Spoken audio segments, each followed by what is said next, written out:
Hello, students. In the last week, we covered a basic introduction of the course and what some of the goals were. And today, we're going to start talking and getting into the meat of the course, which we're going to talk about the art of spell work. Magic is the art of creating change in accordance with your will. It's also what happens when you manipulate energy to produce a result using methods that conventional science can't explain. Witchers, wizards, shamans, and others who work with the magical forces of the universe sometimes add the letter K to the word magic to distinguish from the stage illusion, card tricks, and the like. Many people think that magic, witchcraft, and the process of casting spells are weird, even a little spooky or evil. Unfortunately, for centuries, suspicion, skepticism, confusion, and fear had muddied the magical waters and interfered with the widespread use of spells to the magical, to attract health, wealth, happiness, and all the other good things in life. The truth is, nothing is more natural than doing a spell. A long tradition of spell working exists in most cultures, including Western culture. People from all walks of life have engaged in magic and spell working for millennia for myriad of purposes. Today, curiosity about the art of spell casting is growing rapidly, and as we gain more knowledge and become more familiar with magical practices, the scary factor diminishes. You probably already cast spells without knowing it. For instance, wearing a ring set with your birthstone is an ancient good luck spell. Maybe you wish upon a star or made a wish before blowing up the candles on your birthday cake.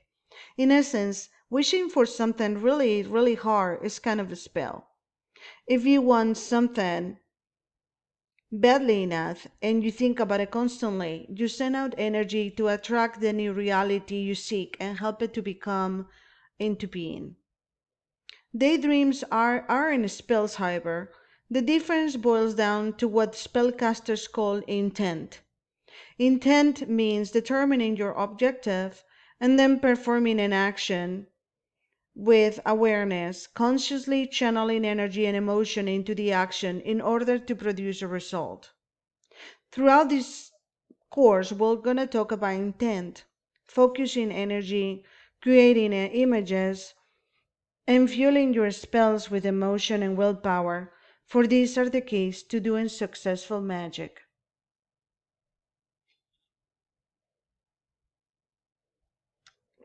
Excuse me. So obsessing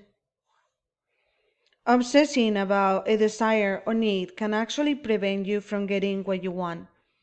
If you keep desperately hoping that your wish will come true, you exhibit doubt. And doubt squelches a spell's success like water poured on a fire. So, what is exactly an expel? A spell is something you do with clarity, intent, and awareness to generate a result. A spell consists of a set of thoughts and symbolic actions performed in the physical world to initiate change on a higher level. Once the change takes place at the higher level, it filters down and materializes here on earth. When you do a spell, you alter the situation by introducing a new energy or rearranging the energy that's already present. Let's talk about spells and religion.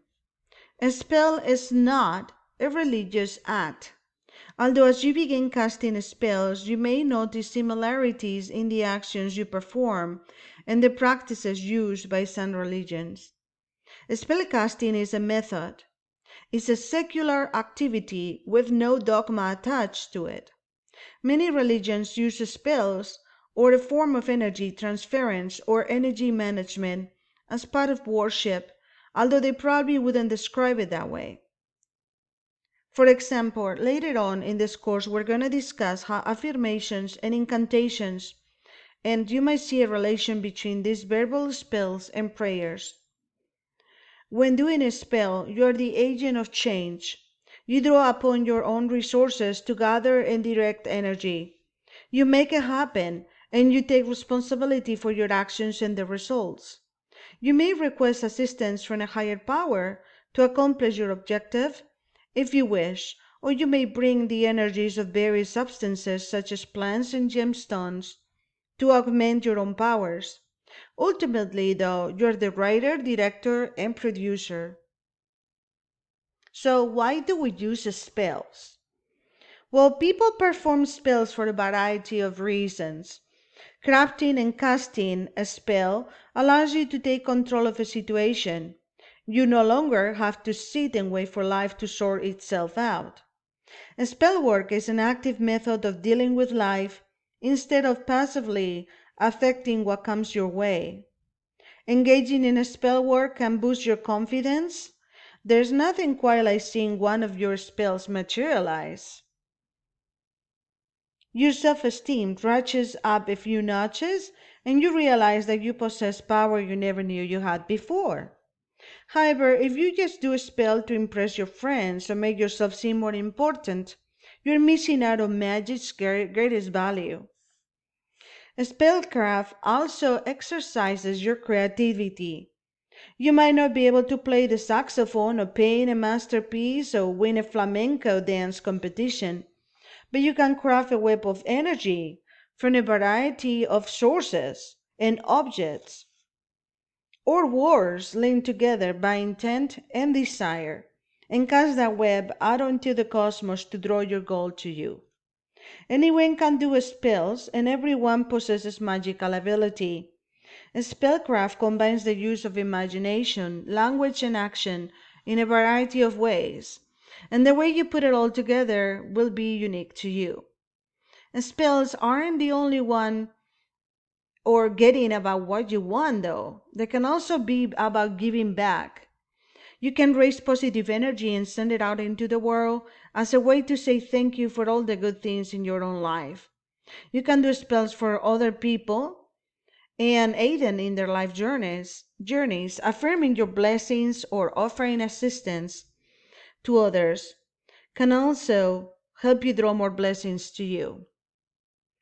As I said, what's in it for you? Well, a spell is not about getting what you want, but a spell is about giving back.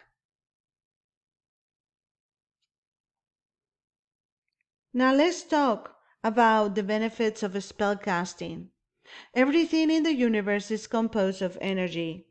As you craft and cast spells, you'll come to understand the flow of energy and its presence in all around you.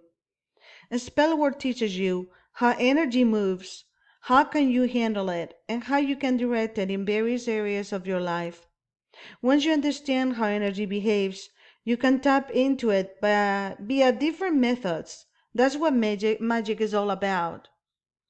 Spellcraft is a deeply transformative process that touches the magician as well as the environment.